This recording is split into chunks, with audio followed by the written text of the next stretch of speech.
निकाह मुस्लिम लॉ में जो है निकाह जो है उसको विवाह माना जाता है। यानी कहने का मतलब है कि हिंदू मैरिज के अकॉर्डिंग मैरिज को विवाह कहा जाता है और मुस्लिम लॉ के अकॉर्डिंग विवाह को निकाह कहा जाता है। तो दोस्तों आइए हम देखते हैं। तो विवाह एक संविदा है मुस्लिम लॉ के अकॉर्डिंग जिसका प्रयोजन बच्चों की उत्पत्ति तथा वैध करार करना होता है। कुछ विवाह की परिभाषाएं बताई गई है, आइए हम देखें। तो हिदाया के अनुसार विवाह एक विधिक प्रक्रिया है जिसके द्वारा स्त्री और पुरुष के बीच समागम और बच्चों की उत्पत्ति एवं और शिक्षण पूर्णता वैध और मान होते हैं। बेली के अनुसार स्त्री पुरुष के समागम को वैध बनाने और संतान उत्पन्न के प्रयोजन के लिए की गई संविदा निकाह है। इसके बाद दोस्तों हम एक बहुत ही इंपॉर्टेंट केस को देखेंगे। यहाँ पे अब्दुल कादिर वर्सेस सलीमा 1886 का मैटर है। इस मामले में विवाह की परिभाषा देते हुए न्यायाधीश महमूद ने कहा था कि मुसलमानों में विवाह शुद्ध रूप से एक सिविल संविदा यानी सिविल कॉन्ट्रैक्ट है, यह कोई संस्कार नहीं है। अब इसके बाद हम देखेंगे निकाह के प्रमुख उद्देश्य। तो सबसे पहला है स्त्री तथा पुरुष के बीच समागम को वैधता प्रदान करना है, दूसरा है वैध संतान उत्पन्न करना है, और तीसरा घरेलू एवं सामाजिक जीवन व्यवस्था करना है, और चौथा योग बच्चों की उत्पत्ति करना है, और पांचवा है स्त्री बच्चों की जिम्मेदारी। इसके बाद हम देखेंगे निकाह की प्रकृति यानी नेचर ऑफ मुस्लिम मैरिज के बारे में। इसमें सबसे पहले हम एक केस को देख लेते हैं। सब रूनिसा बनाम सब्बू शेख ईयर 1934 का मैटर है। इस वाद में न्यायाधीश मित्तर ने कहा था कि मुस्लिम विधि के अंतर्गत निकाह एक सिविल संविदा है या विक्रय संविदा की भांति है। मूल के बदले में संपत्ति का हस्तांतरण विक्रय है। इस प्रकार निकाह में स्त्री संपत्ति होती है और दहेज उसका मूल्य होता है। हिंदू विवाह की भांति यह एक पवित्र संस्कार नहीं है। दूसरी बात यह है जब निकाह एक संविदा है तो जिस प्रकार एक संविदा तोड़ी जा सकती है तो उसी प्रकार विवाह रूपी संविदा को भी समाप्त की जा सकती है। दूसरा केस में इम्पोर्टेंट केस है अनीस बेगम बनाम मोहम्मद इस्तफा 1933 का मैटर है। इस मामले में निकाह को धार्मिक संस्कार कहा है किंतु वस्तुतः मुस्लिम विवाह संस्कार नहीं है क्योंकि इस्लाम में संस्कार नहीं होता। आधुनिक मुस्लिम समाज में कोई भी विवाह निकाह बिना किसी अनुष्ठान के नहीं होता। मोहम्मद साहब द्वारा मुस्लिम के विवाह करने की स्वीकृति को इस्लामी समाज की नैतिकता या अधिक से अधिक धार्मिक कर्तव्य कहा जा सकता। धार्मिक संस्कार नहीं। यह सत्य है कि मुस्लिम विधि विवाह को संविदा मानती है लेकिन मुस्लिम विवाह का केवल न्यायिक अथवा कानूनी पक्ष ही नहीं है। एक लिखित संविदा के अतिरिक्त इस्लाम में विवाह सामाजिक तथा धार्मिक महत्व भी है, इसलिए अन्य पहलुओं पर भी विचार करना आवश्यक हो जाए। अब इसके बाद हम देखेंगे मान विवाह यानी निकाह की आवश्यकता। तो मुस्लिम निकाह के लिए आवश्यक बातें निम्नलिखित है। सबसे पहला प्रस्ताव और स्वीकृति, दूसरा है सहमति, तीसरा है साक्षी, चौथा है विवाह करने की क्षमता, और पांचवा विवाह में कोई रुकावट न हो। आइए अब हम इसको डिटेल से एक एक करके देखते हैं। तो प्रस्ताव और स्वीकृति के बारे में सबसे पहले हम देखेंगे। तो कानून के अनुसार विवाह एक संविदा है। जिस प्रकार संविदा दो पक्षों की परस्पर अनुमति के बिना संभव नहीं है, ठीक उसी प्रकार निकाह बिना एक पक्ष के प्रस्ताव के दूसरे पक्ष द्वारा स्वीकृति किए संभव नहीं है। यदि प्रस्ताव में कार्य शर्त हो तो विवाह की संविदा पूरी नहीं होती, ऐसा विवाह शून्य माना जाता। मुस्मात वसीरन वर्सेस मोहम्मद हुसैन के वाद में कहा गया कि प्रस्ताव और स्वीकृति के कोई प्रमुख ढंग नहीं हो। इसका साक्ष्य की स्त्री ने अपना मत विवाह के लिए दे दिया है और पुरुष ने दहेज देना स्वीकार कर लिया है, विवाह के लिए पर्याप्त। प्रस्ताव और स्वीकृति एक ही बैठक में होनी चाहिए।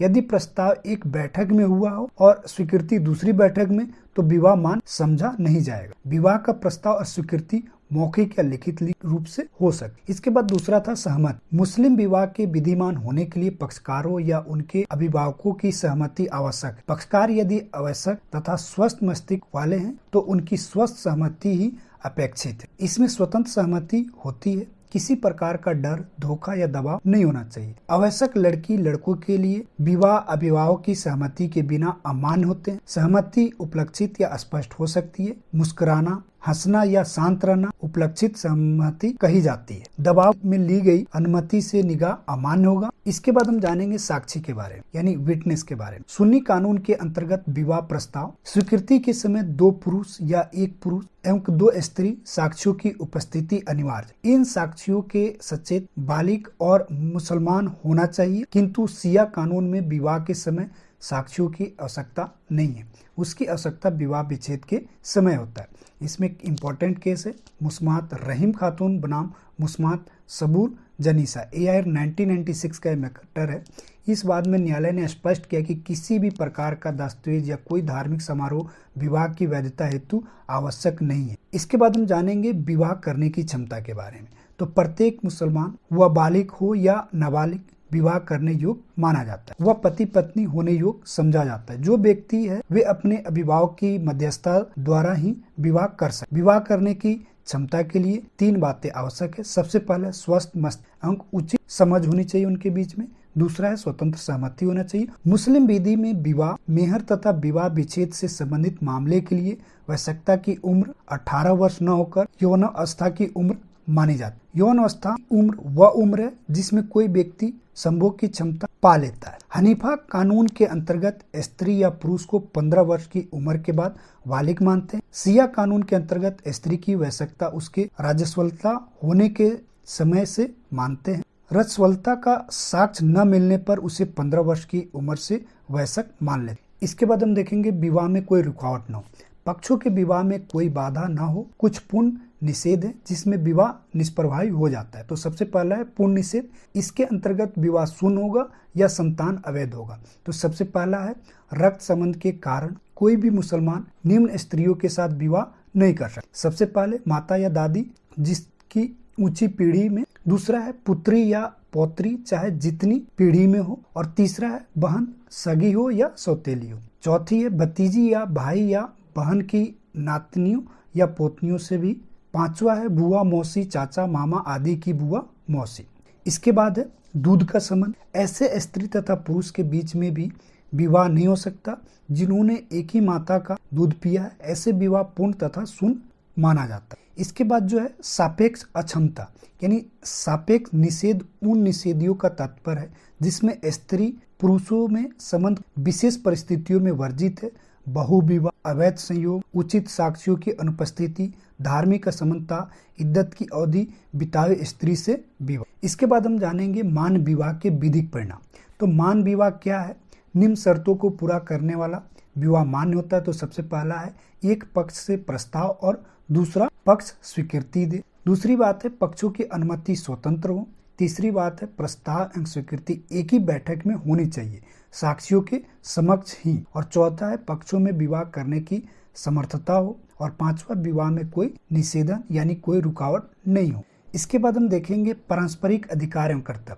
तो सबसे पहला है दोनों पक्ष एक दूसरे के उत्तराधिकारी होने के हकदार हो जाते हैं। दूसरा है यौन संभोग वैध हो जाता है। तीसरा है पक्षों में निषेधात्मक संबंध स्थापित हो जाता है। और चौथा है पक्षों में विधिक शर्त दोनों को बाधित है। और पांचवा विवाह के बाद भी स्त्री पुरुष अपनी पूर्व हैसियत सिया सुनी में बने रहते हैं। इसके बाद हम देखेंगे पति के अधिकार तथा स्त्री के कर्तव्य। तो सबसे पहला है स्त्री दृढ़ दाम्पत्य सार्वभक्ति के बंधन को मानने को बाध्य है। दूसरा है पुरुष के साथ संभोग के लिए स्त्री अपने स्वास्थ्य को देखते हुए तैयार रहेगी। तीसरा है सदैव पुरुष के उचित आदेशों को मानेगी।